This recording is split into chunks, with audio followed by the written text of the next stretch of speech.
We provide you the platform to turn your dreams into reality. Give wings to your aspirations with KR Mangalam University. Bihar में SIR के मुद्दे पे अभी भी सियासत गर्म है, लेकिन सुप्रीम कोर्ट का रुख बहुत निर्णायक है। और निर्णायक क्यों है हम ये समझेंगे याचिकाकर्ता मनोज झा जी से। प्रोफेसर मनोज झा जी राज्यसभा सांसद हैं और बड़े नेता हैं आरजेडी के। आप लगातार चुनाव आयोग की दहलीज पे भी गए, सुप्रीम कोर्ट की भी दहलीज पे गए।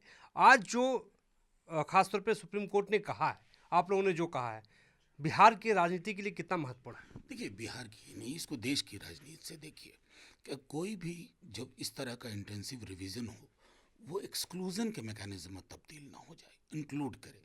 यही चिंता हमारी थी, यही एक औसत बिहारी की थी, औसत देशवासी की थी। जितने पूर्व के मुख्य चुनाव आयुक्त रहे, आपने बीते दिनों में उनके लिखे आर्टिकल्स पढ़े होंगे, उनकी चिंता भी इन चिंताओं में शुमार थी। तो जाहिर कि आज जब बात हुई तो माननीय सर्वोच्च न्यायालय का रुख देख करके लगा कि उनके संज्ञान में सब कुछ है। प्रेसिंग टाइमलाइन भी है, 11 ही दस्तावेज क्यों, मतलब ये लिस्ट इतनी महदूद क्यों है। और जो नेता प्रतिपक्ष तेजस्वी जी लगातार वहाँ भी आयोग को दिल्ली में भी पत्र के माध्यम से और प्रेस के माध्यम से अलग अलग ज़िलों से जो फील्ड रिपोर्ट आ रही थी लोगों की परेशानी को, उसको साझा किया, शेयर किया। आज मैंने देखा कि जब वकीलों ने दलील दी तो माननीय सर्वोच्च न्यायालय ने भी अंततः 28 का डेट नेक्स्ट हियरिंग का फिक्स करने के बाद माननीय सर्वोच्च न्यायालय ने ये कहा कि दस्तावेजों की फहरिस्त में आधार, ईपीआईसी, वोटर आईडी कार्ड और राशन कार्ड को शामिल किया जाए। मैं ये समझता हूँ कि इसमें जो एक्सक्लूजन का एक बहुत बड़ा खतरा था, उसमें कम से कम एक गिरावट आएगी।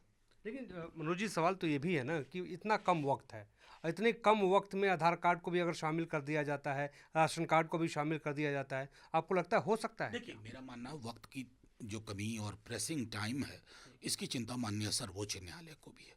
और चूंकि माननीय सर्वोच्च न्यायालय को है और इस पर बातचीत हो चुकी है, तो मैं कोई टिप्पणी नहीं करूंगा। लेकिन महत्वपूर्ण ये है कि आप भी ये सनद रहे कि आधार कार्ड जितने बाकी दस्तावेज है उसके मुकाबले 87% का पेनिट्रेशन है। तो उसके आधार पर देखा जाए आगे आने वाले दिनों में क्या होता है। लेकिन आप लोग आरोप ये लगाते रहे कि महाराष्ट्र के तर्ज पे बिहार के भीतर ये हो रहा है। देखिए, आरोप लगाने के पीछे वो तस्वीर आप अपने जब मेरा बयान चलाइएगा तो चंडीगढ़ के मेयर वाली तस्वीर दिखा दीजिएगा, बस उसके बाद सब दिख जाता है। लेकिन एक आखिरी सवाल पूछूंगा मनोज जी कि चुनाव आयोग, यानी जब आप लोग मिलने गए थे उस वक्त और पहले भी लगातार वो कह रहा था कि हम शुद्ध मतदाता सूची चाहते हैं, इस वजह से ये रिवीजन हम करवा रहे हैं। और जितने भी सियासी दल हैं जो प्रोटेस्ट कर रहे हैं या हमारे खिलाफ बोल रहे हैं, वो गलतफहमी फैला रहे हैं, गुमराह कर रहे हैं। मुझको बताइए, आप तो कितने साल से होंगे पत्रकारिता में, चुनाव आयोग को कभी देखा था इस प्रकार से ट्विटर हैंडल पे आकर के चीज़ों को कहते हुए? तो ये कई दफ़ा क्या होता है ना कि जब आप व्यापक कंसल्टेटिव प्रोसेस से डिसीजन नहीं लेते हैं। यही चुनाव आयुक्त थे, जब इन्होंने पदभार ग्रहण किया तो कहा था कि हमारे सारे निर्णय बातचीत के बाद ही होंगे। इतना बड़ा निर्णय हुआ, कौन सी बातचीत हुई? बस। कौन जीता फिर इसमें? आज नहीं, जो भी रिलीफ मिला वो बिहार के आवाम को मिला। व्यक्ति, दल, संस्थाओं की जीत हार नहीं होती। यानी आप संतुष्ट हैं? संतुष्टि का कोई पैमाना नहीं। Thank you so much sir, हमसे बातचीत करने के लिए। प्रोफेसर मनोज झा हमारे साथ खास बातचीत कर रहे थे।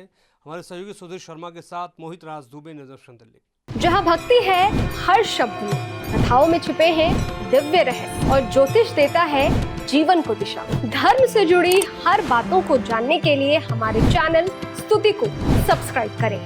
चैनल पर जाने के लिए इस लिंक पर क्लिक करें।